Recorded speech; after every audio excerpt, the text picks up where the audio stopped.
Happening now in a sensational murder trial. The cross-examination of Jodi Arias continues Monday. This after the state finally got its chance to grill her starting yesterday. The lead prosecutor hammering Arias over her version of the events surrounding the grisly killing of her ex-boyfriend and her apparent spotty memory. But our next guest says he believes one of the cross-examinations went to the accused. Here to explain, criminal defense attorney Dwane Cates. He was in the courtroom yesterday. You think the prosecution didn't exactly get off on the right foot here, Dwane? I don't, John, and I'll tell you why. At the very beginning, Juan Martinez came out, just firing, and he was really being aggressive, but he was being aggressive over a point that didn't matter. He's being aggressive over a point that Jodi Arias called her sister dumb. I mean, that's how we opened up, and that just didn't play. And then at one point, Jodi Arias basically looked at him and said, "I can't remember because you're yelling at me just like Travis did." And that was a moment to behold. You think that builds sympathy on the part of the jury for her?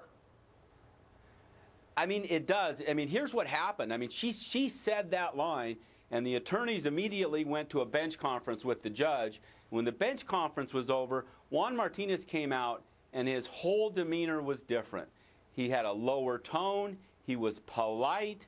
I mean, to me, that's a win for the witness when you can change the way the prosecutor's doing their cross-examination. All right. What about this moment, though? The prosecution talked about a message that she apparently was trying to smuggle out of her jail cell, and it read like this: "You messed up. What you told my attorney next day directly contradicts what I've been saying for over a year. Get down here ASAP and see me before you talk to them again and before you testify so we can fix this." That was a coded message apparently in a magazine that she was trying to smuggle out of the jailhouse. How did that play? Well, that was a bad fact for the defense.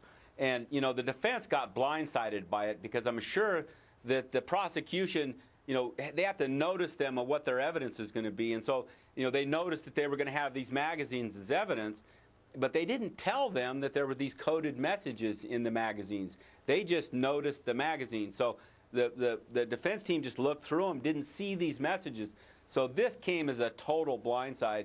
And the prosecution didn't make a lot of hay with it yesterday, but it was kind of at the end of trial yesterday. So we'll have to see if they come back to that at the beginning this morning. All right. She has testified for 9 straight days. She remembered all of this minutia about their relationship. She remembered all of these horrible things about her ex-boyfriend. But when it comes to this self-defense killing that she claims, led to the end of his life and led to her being forced, she says, to kill him, she has no memory of it. Well, I explained that on the show yesterday as an adrenaline whiteout.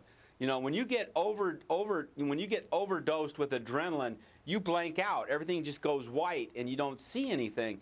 Now, everybody was saying, how could she drag Travis Alexander down the hall? How could she pick him up? How could she put him in the shower? He weighs 200 pounds. And the answer that everybody gave was, it was adrenaline. It was adrenaline. Well, now adrenaline causes this, and I expect an expert to come on and testify about that. All right. Dwane Cates, thanks very much for your expertise. I'm a skeptic, but we'll see what the jury decides. Thanks, Dwane. Thanks.